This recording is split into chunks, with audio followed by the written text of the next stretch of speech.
अगर सचिन तेंदुलकर के पिताजी उनको कह देते कि यार तुझे सिर्फ पढ़ाई करनी है, तो आज वो देश के लिए इतने रिकॉर्ड नहीं बना सकते थे। अगर लता मंगेशकर के पिताजी उसको कह देते कि तुम्हें सिर्फ पढ़ाई करनी है, तो आज वो सुरों की मल्लिका के नाम से प्रसिद्ध नहीं होती और हमारे देश को एक इतनी अच्छी गायिका कभी नहीं मिल पाती। तो आप सभी को भी मैं चाहूंगा कि आप सभी अपने पैशन को चूज करें। ऐसा नहीं है कि एज, जैसे कि अभी मैंने एक टॉक में सुना था कि age is just a number. ये बात बिल्कुल सही है।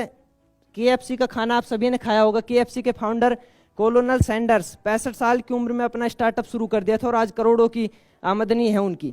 ऐसा नहीं है, एज कोई मायने नहीं रखती। आपके पास सिर्फ आइडिया होना चाहिए और उस आइडिया को आप किस तरह से इंप्लीमेंट करते हैं वो आपको देखना चाहिए। पैशन की पहचान, मैं सुनता हूँ बहुत लोगों से कि पैशन की पहचान हमें पता नहीं, हमारे अंदर क्या हुनर छुपा हुआ है। तो पैशन की पहचान ऐसे होती है, पैशन हर वो काम है जिसके लिए आपको तनख्वाह नहीं दी जाए तो भी आप करने को तैयार हैं। आपको नींद आ रही है तो भी आप करने को तैयार हैं। आप बहुत ही थके हुए हैं तो भी आप करने को तैयार हैं। तो ऐसा हर वो काम जिसमें आपको आपका मन लगता है वो आपका पैशन है। आप उसको पहचानिए और उसके अंदर ही घुसते चले जाइए। देखिए, आपने बहुत टाइम से सुना होगा कि hard work is the key to success, hard work is the key to success. लेकिन ये थॉट बिल्कुल गलत है। हार्ड वर्क नहीं, smart work is the key to success. तो इसीलिए don't work hard, just work smart. एक एग्जांपल देता हूं। जैसे मान लीजिए कि आप बोर्ड के एग्जाम्स देने वाले हैं, आपके पास 2 महीने बच रहे हैं।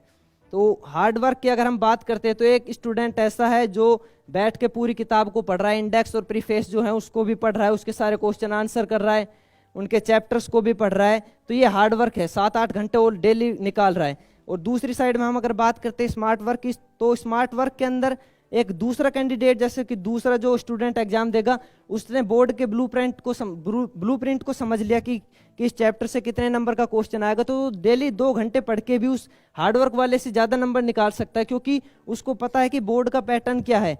तो इसीलिए आप सभी को भी अपने करियर को एक निश्चित दिशा में लेके जाना है और अपने पैशन को चूज करना है। क्योंकि वह काम जिसमें आपकी रुचि, उसमें अगर आप असफल भी हो जाओगे तो भी आपको दुख नहीं होगा। लेकिन वह काम जिसमें आपकी रुचि नहीं है, उसमें आप सफल हो जाओगे तो आपको इतनी खुशी नहीं होगी। अगर थॉमस अल्वा एडिसन जो 10,000 बार फेल हुआ था, वो भी एज ए फेल होकर अपना उसको छोड़ देता बल्ब के इन्वेंशन को, तो आज हमें ये जो बल्ब चस रहे हैं ये कभी भी दिखाई नहीं देते।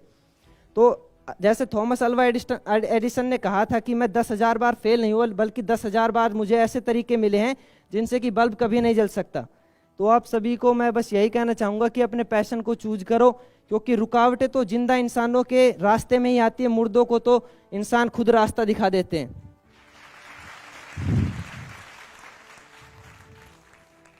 मैंने एक फिल्म में सुना था कि 100 साल तक जिंदा रहने के लिए 100 साल की उम्र जरूरी नहीं, सिर्फ एक ही दिन में ऐसा काम कर जाओ जिससे लोग तुम्हें 100 सालों तक याद रखें।